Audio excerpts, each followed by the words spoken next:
بسم اللہ الرحمن الرحیم۔ السلام علیکم ناظرین، راستگو نیوز سے میں ہوں آپ کا ہوسٹ احسن چیمہ۔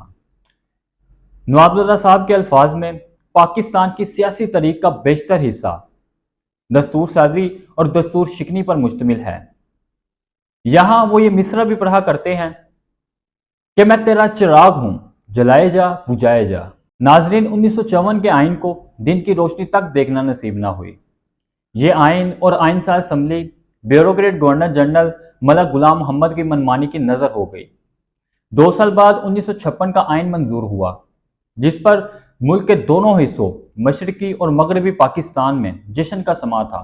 سارے ملک میں چراغاں ہوا۔ اس کے تحت 1959 کے اوائل میں پاکستان کے پہلے عام انتخابات منعقد ہونا تھے کہ 7 اکتوبر کو صدر سکندر مرزا نے commander in chief general Ayub Khan کی تائید کے ساتھ شب خون مارا۔ یہ مملکت خدا داد میں پہلا مارشل لا تھا۔ 20 دن بعد ایوب خان سکندر مرزا کو رخصت کر کے خود سیاست کے مالک بن گئے۔ 1962 تک ملک میں ایام مارشل لا نافذ رہا۔ اسے سیاسی جامہ پہنانے کے لیے 1962 کا آئین نافذ کیا گیا۔ یہ کسی آئین ساز اسمبلی کا بنایا ہوا نہیں تھا، بلکہ فیلڈ مارشل کی طرف سے اپنی قوم کے لیے عطیہ تھا۔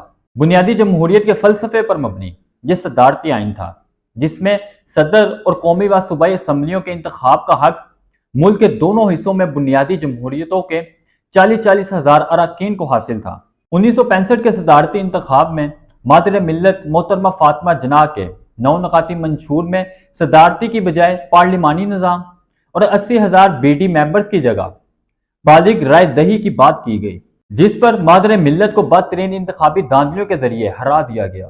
1968 کے اواخر میں ایوب خان کے خلاف مہم ڈکٹیٹر کی طلب کردہ راؤنڈ ٹیبل کانفرنس پر منتج ہوئی، جس میں ایوب خان نے وفاقی پارلیمانی نظام اور بالغ رائے دہی کی بنیاد پر براہ راست انتخاب کے دونوں بنیادی مطالبات تسلیم کر لیے۔ مغربی پاکستان سے بھٹو اور مشرقی پاکستان سے عبدالحمید باشانی نے راؤنڈ ٹیبل کانفرنس کا بائیکاٹ کیا تھا۔ وہ اسے ایوب خان کے ساتھ سودا بازی قرار دے رہے تھے۔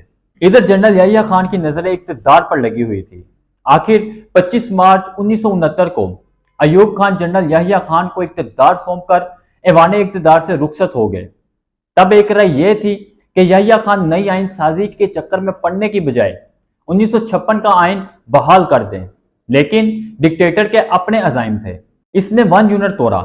مشرقی اور مغربی پاکستان میں پیرٹی کو ختم کر کے آبادی کی بنیاد پر نمائندگی کے اصول کے تحت آئین ساز اسمبلی کے انتخاب کا اعلان کر دیا۔ انتخابات ہوئے، لیکن آئین ساز اسمبلی کے اجلاس کی نوعیت ہی نہ آئی۔ جناب بھٹو اسمبلی کے اجلاس میں شرکت کے لیے ڈھاکہ جانے والوں کی ٹانگیں توڑنے کا اعلان کر رہے تھے۔ آخرکار نوعیت مشرقی پاکستان میں 25 مارچ کے فوجی آپریشن تک پہنچ گئی۔ 16 دسمبر کو سقوط ڈھاکہ کے بعد مشرقی پاکستان بنگلہ دیش ہو گیا۔ ادھر بھٹو کا نیا پاکستان تھا، جنہیں یحییٰ خان سے مارشل لا ورثے میں ملا۔ یوں وہ پاکستان ہی کے نہیں، شاید دنیا بھر کے پہلے سویلین مارشل لا ایڈمنسٹریٹر تھے۔ اپریل 1972 میں انہوں نے مارشل لا کی جگہ عبوری آئین نافذ کیا۔ ادھر اسمبلی میں آئین سازی کا کام شروع ہوا۔ بھٹو نے بلوچستان میں عطا اللہ مینگل کی زیر قیادت نیب اور جمعیت علماء اسلام کی مخلوط حکومت ختم کر دی تھی۔ ادھر جیلوں میں میاں طفیل محمد اور ملک محمد قاسم سمیت کتنے ہی اپوزیشن لیڈر بدترین عطاب کا نشانہ بنے۔ مارچ 1973 میں لیاقت باغ راولپنڈی میں اپوزیشن کا جلسہ ریاستی دہشت گردی کا نشانہ بنا۔ اس سب کچھ کے باوجود خان عبدالولی خان کی زیر قیادت اپوزیشن نے آئین کی اتفاق رائے سے منظوری میں بھرپور کردار ادا کیا۔ جمہوریت کو مستقبل میں کسی طالع ازما کے شب خون سے بچانے کے لیے آرٹیکل 6 کا اہتمام کیا گیا تھا۔